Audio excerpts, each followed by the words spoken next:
Everyone, আমি এখানে ready হয়ে গেছি আর আমাদের মোটামুটি পুজো শুরু হয়ে গেছে খুব তাড়াতাড়ি। এবার যখনই অমাবস্যা লাগে তখনই আমাদের পুজো শুরু হয়ে যায়। আর এই যে আজকে আমি রেডি হয়ে গেছি, তো চলুন আমাদের বাড়ির পুজো আপনারা দেখুন। আর সবাইকে দীপাবলির অনেক অনেক শুভেচ্ছা।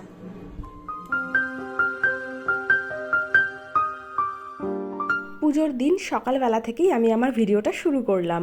প্রথমেই বলি যে খুবই দুঃখিত ভিডিওটা অনেক দেরি করে আসার জন্য। আসলে কি, বাড়িতে পুজো, পরের দিন একটু খাওয়া দাওয়া, তারপরে ভাইফোঁটা, পরপর একটার পর এক অনুষ্ঠান চলছেই। তারপরে পুরোটা মানে একাই অনেকটা সামলাতে হয়, ভিডিও করা, এডিটিং, তো এই জন্যই হয়ে উঠছে না। আর একটু ভালো করে এডিটিং না করলে আপনাদেরও কি ভালো লাগে বলুন তো? তো যাই হোক, সকালবেলা এইখানে রান্নাবান্নার প্রিপারেশন শুরু হয়েছে, মানে ভোগের রান্নাবান্নাটা ওপরেই হয় আর ঠাকুর পুজো তো নিচেই হয় ঠাকুর ঘরে। আর আজকে আদির দায়িত্ব পুরোপুরি আমার মায়ের। সারাদিন আজকে মা ওকে দেখবে, কারণ আমার প্রচুর কাজ আছে, বাড়ির পুজো হলে যা হয় আর কি। যাই হোক, তো ভোগের দায়িত্ব মানে সম্পূর্ণ রান্নাবান্নার দায়িত্বটা হচ্ছে দিদির, মানে আমার ননদের, কারণ ওরা হচ্ছে ব্রাহ্মণ। তো পুরো প্রত্যেক বছরই ভোগের রান্নাবান্না দিদিই করে, আর ঠাকুরের সমস্ত কাজকর্মটা আমি করার চেষ্টা করি। যেহেতু আমরা দুজন, পুরোটাই আর কি সামলাতে হয়, তো তার জন্য না সকাল সকালই লেগে পড়েছি। তো ওপরে মোটামুটি দিদিকে কিছুটা গুছিয়ে দিয়ে এসে আমি ঠাকুর ঘরে চলে এসেছি। আর আদিকে আমার মা দেখছেন। আর মোটামুটি ঘরোয়া কিছু রান্নাবান্না আছে, সেগুলো শাশুড়ি মা করছেন। আর হাজব্যান্ড তো বাজার টাজার এইগুলো টুকটাক মানে চলছেই। ঠাকুরের কাজ গুছাতে গুছাতে আপনাদের সাথে কয়েকটা কথা শেয়ার করি। ভেবেছিলাম বড় ভিডিও কালী পুজোর দেবো না, অর্থাৎ আমি পারবো না হয়তো ভিডিও করতে। তাও কাজের ফাঁকে ফাঁকে চেষ্টা করেছি, তবে অনেক কিছু আমি ভিডিও ক্যাপচার করতে পারিনি, কিছু কিছু সময় আমি পেরেছি, তো সেটাই করেছি। আর ঠাকুর প্রসঙ্গে বলবো, শর্ট ভিডিওতে আপনারা দেখেছেন আমাকে অনেক সাপোর্ট করেছেন। তো তার জন্যই ভাবলাম যে 2025 সালের কালী পুজোর দিনের ভিডিওটা কেনই বা থাকবে না। তো সেই কারণেই ভিডিওটা করা। আর আমাদের বাড়ির ঠাকুর কিভাবে তৈরি হয় সেটাও আপনারা শর্ট ভিডিওতে দেখেছেন। আর পুজো প্রসঙ্গে হচ্ছে, আগে না বাড়িতে আমার শ্বশুরমশাই পুজোটা করতেন, তো সেই কারণে সেইভাবে পুজোটা হতো না। মানে যেই নিয়মগুলো আছে, যজ্ঞ আছে, কালী পুজোর যেরকম 108টা প্রদীপ ধরাতে হয়, বা আনুষঙ্গিক অনেক কিছু কালী পুজোর নিয়ম আছে, সেইগুলো হতো না। নর্মাল ঘরোয়াভাবেই পুজোটা হতো। কিন্তু বর্তমানে আজ প্রায় 4 বছর হয়ে গেছে উনি অসুস্থ।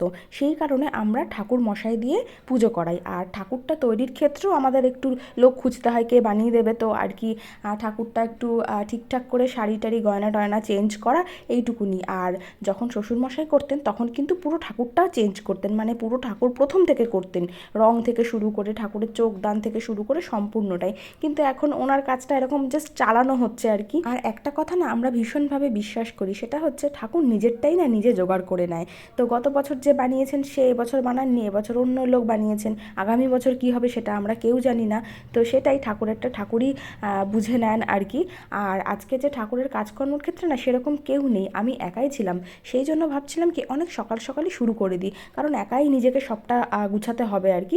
কিন্তু হঠাৎ করে দেখি একজন আসলো, এসে মানে আমাদের পাশেই থাকে একজন আর কি, বোনের মতন। তো ও এসে বললো কি আমার না খুব ভালো লাগে ঠাকুরের কাজ করতে, আমি একটু করে দেবো। তো ও আমাকে না অনেকটা গুছিয়ে দিল। তা তখন আমার নিজের মায়ের প্রতি আর কি, ঠাকুরের প্রতি এত বিশ্বাস, ভরসা, ভক্তি আরও বেড়ে গেল যে ঠাকুর নিজেরটাই নিজে জোগাড় করে নিচ্ছে। তো যাই হোক, ও এসে আমাকে অনেক কিছু গুছিয়ে দিল। তো আমার মোটামুটি অনেকটা হয়ে গেছে। মাঝে মধ্যে আবার ওপরে গিয়ে দিদির কাছে দেখতে হচ্ছে যে ভোগের রান্না কতটুকুনি হলো। ওইদিকে আবার আমার ছেলেরও একটু মাঝে মধ্যে দেখতে হচ্ছে, স্নান করাতে হবে, খাওয়াতে হবে। তো যাই হোক, এদিকে আমি 108টা প্রদীপ সাজাবো আর নৈবেদ্যটা বাকি আছে, ব্যাস মোটামুটি অনেকটাই হয়ে গেছে। আর এদিকে নিয়ে আসলো সমস্ত মালাগুলো, একটু দেরি করেই পরালাম, অনেক সকালে পরালে একটু শুকিয়ে যেত। 108টা বেলপাতার মালাটা না অনেকটা বড় হয়েছে, তাই ভাবছিলাম কিভাবে দেব। আর জবা ফুলের মালাটা ঠিকঠাকই হয়েছে। আর মোটামুটি পাড়ার থেকে সবাই এসে মানে ডালা দিয়ে যায় আর কি, মানে যে যেরকম পারে। আর এই যে এদিকে হচ্ছে আমাদের ঘরোয়া রান্না, নিরামিষ। আর এই জেঠি এসছে সকালবেলা এই রান্নাটা করতে। তো জেঠি এসেও আমাদের অনেকটা উপকার হয়েছে। এখানে হচ্ছে আলু পটলের তরকারি আর ডাল আর ভাত, চিপস।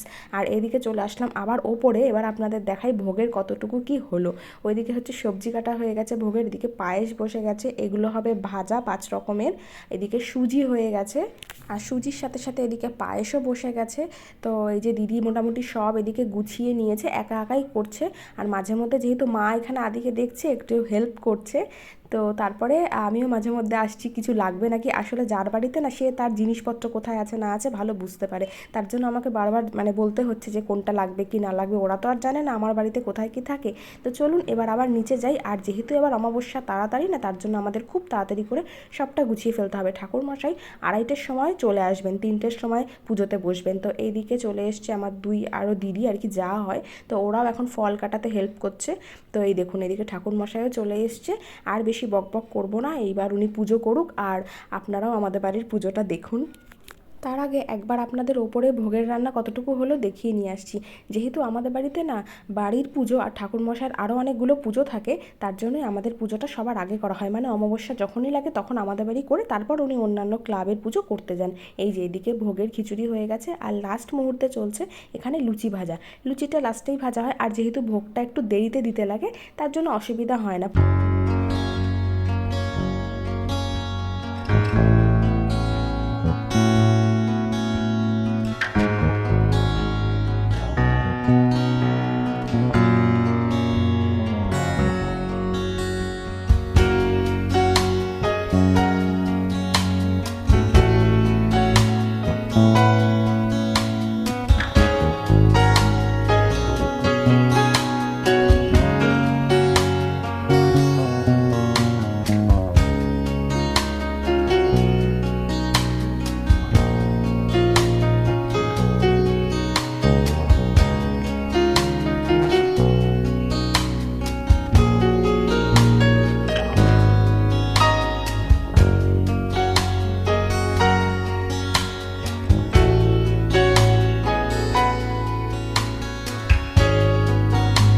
এই যে মোটামুটি পুজো অর্ধেক হয়ে গেছে, এদিকে অঞ্জলি চলছে। এখন এই সন্ধে সন্ধে সবে হয়েছে, কালী পুজো তো 5 ঘন্টা মোটামুটি লাগে। তো এদিকে দেখুন ঢাক বাজাচ্ছে কারা।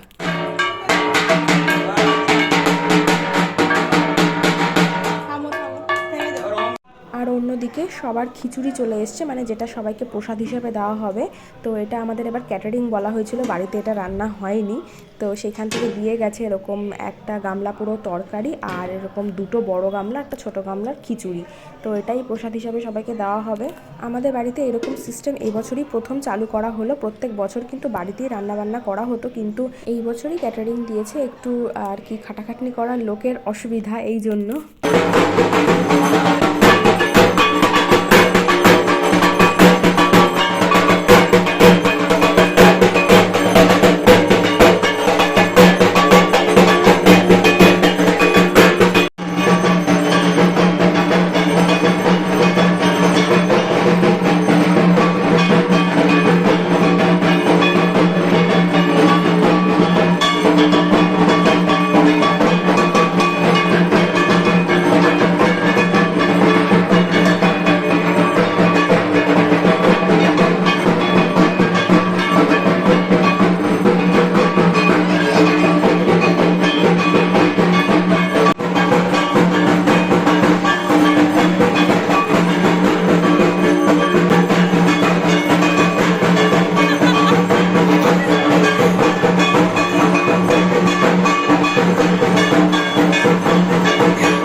পুজো মোটামুটি শেষ।